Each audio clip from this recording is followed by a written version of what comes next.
Oh, yeah. You know what that means. So, yeah, it's been a long time since I last raced. I believe 20 months. Now, with the swim starting to come around pretty decently, getting into seeing some glimpses of good form, it's time to put some races on the calendar. So, first up, September 5th, Ironman 70.3 Warsaw. And then 6 days later, September 11th, Challenge Herning 70.3, which is in Denmark. Very excited. Both courses look awesome.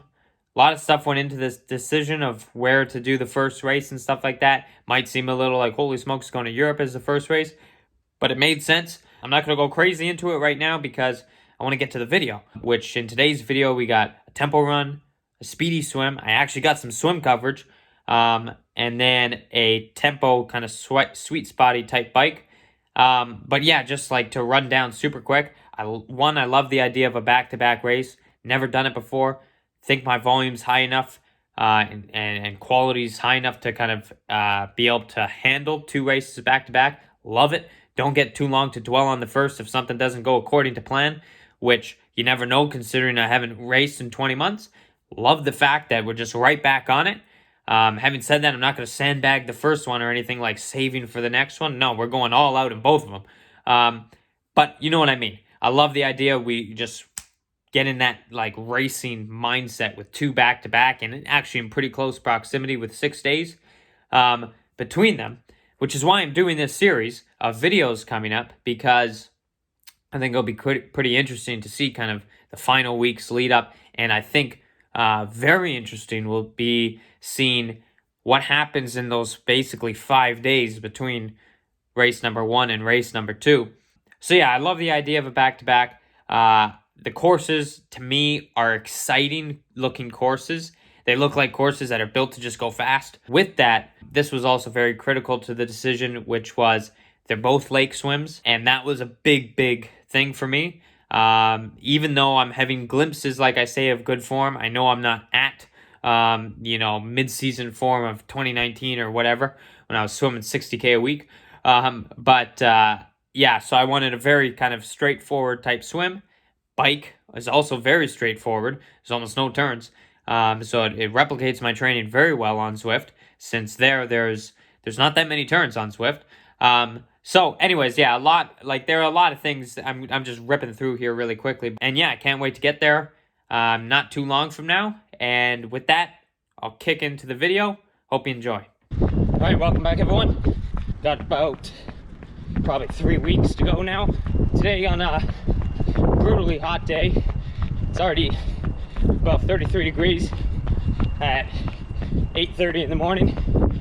Humidity is about 97%, according to Weather Network, so it's hot, damn hot. But anyways, we got some cruise tempo intervals on tap, 6 times 5 minutes round tempo. So last week I did similar, about 30 minutes worth of work. I'll put the details on the screen, and it was around 3:12 per kilometer pace. This week, not anticipating it'll be quite as fast with the humidity, but the whole thing is just getting in the effort. So keep it to what I feel like in the current conditions and in my current state we'd be able to hold for, say, a half marathon. Doing the warm-up here in the Hokas, and then the main set there we'll be doing in the Vaporfly. I think there's a bit of a learning curve to using them. They're definitely faster, but I think it helps to training them sparingly, just so you don't just crack them out on race day. Use them a couple times so that you kind of learn their ins and outs, especially like how to take corners with them, since if you've never run in them before, it might be a bit of a shock. And also just how to, you run a little bit differently in them, so it helps to kind of get used to how to run with them. So we'll catch you in as we get going.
Alrighty folks, that's the run all done. It was hot, very hot, but we got it done. It's a good learning thing. That's why I was saying in the thing, it was good to use the vapor flies from time to time here, because I've never worn them. Like this is my first pair that I've had. And it did actually cause some cutting on my Achilles, and I got a little blister, I think, on my left foot too. So hopefully that's, you know, just the fact that it's insanely hot that's causing the rubbing. So overall, like the thing is like the average is probably 316. But in reality, if we were to take out, you know, 25 dead stop turns in it, it's probably like 313, something like that. Any case, so that's the workout. So now we're gonna go over to the pool. So the outdoor pool here is a 30-meter pool. And what we're gonna do today is 60-meter kind of hard efforts. I had like about 15 months off swimming when COVID started. So it was like from March 2020 all the way until, when did we start swimming? I guess June. So I've been swimming probably like 6 weeks now. And as probably most of you know, there's quite a bit of restrictions on the swim. So like your sessions are about an hour long. Been working mostly on speed, as the distance isn't ever really gonna be, you're only doing like 3K swims and stuff like that. So you can't really just go and do, you know, some massive sets of endurance swimming and long swimming and stuff like that. I don't think that's the best way. I don't think that's the biggest bang for your buck when you have such a short amount of time. And with such a short build, like it wouldn't have made sense to just start slogging out long, slow sets. It's been more just on that takeout speed, and the hope is that the endurance will kind of come with it, as maybe with just the pure speed, you've hopefully instilled really good form, a really strong pull, and kind of you've pumped up kind of your upper limits, and so everything else below it gets hopefully a little bit easier. And so that, yeah, that's what we're doing. So we'll see you in the pool.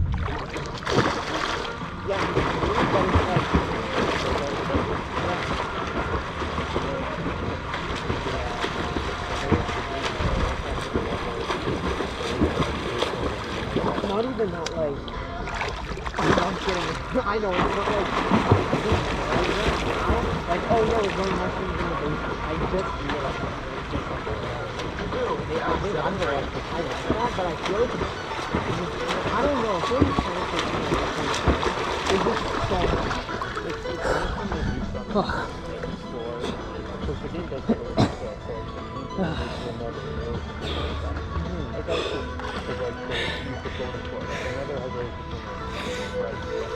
yeah.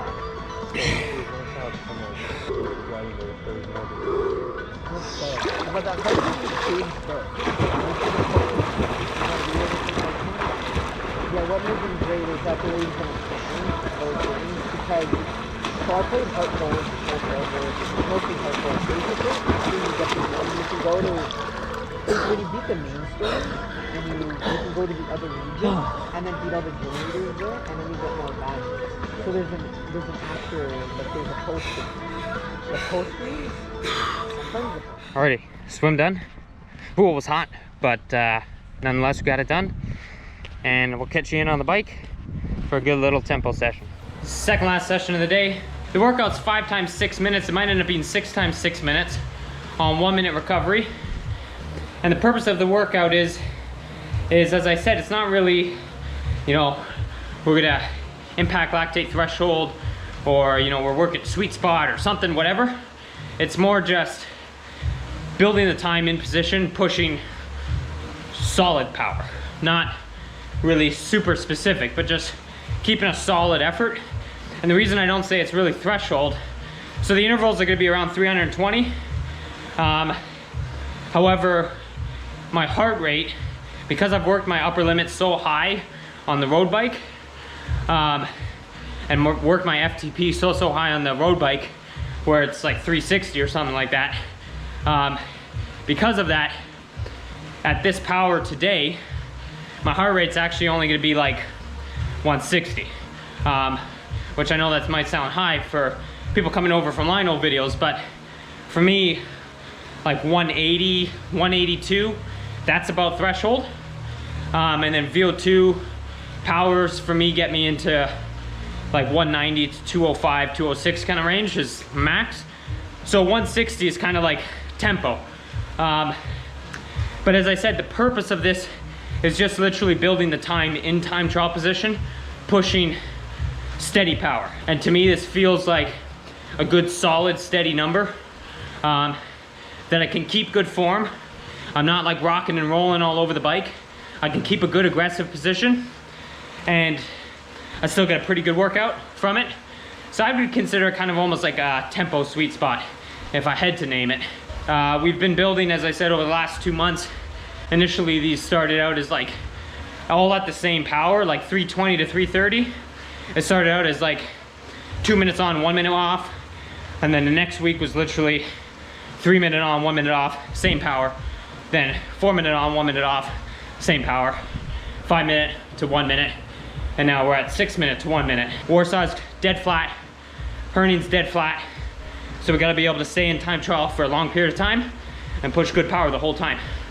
So that's what we're doing.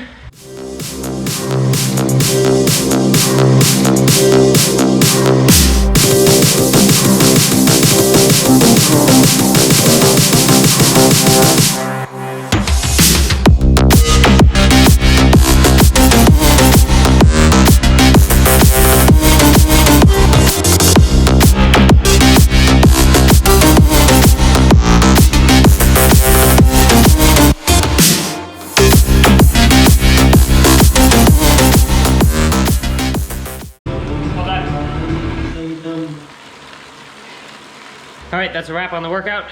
Overall, pretty good. Legs felt good. Aerobically, I think I maxed out at like 163, 164, something like that. Overall, the position felt fine. I wasn't feeling, and that's the whole point of it, like I said, I wasn't feeling like, oh, please get me out of this thing. It's been really cool to see the progress because now, like early, like even 2 minutes, I was like, I just want to get out of the saddle, stretch my legs here. Now it's like, the position's no problem. So overall, really good. Thanks so much for watching. Really appreciate if you hit that thumbs up. Subscribe if you're not already subscribed. And we're gonna take you along this. We're gonna go the whole build up. I think it could be quite interesting to see. Stick around and I'll catch you next time.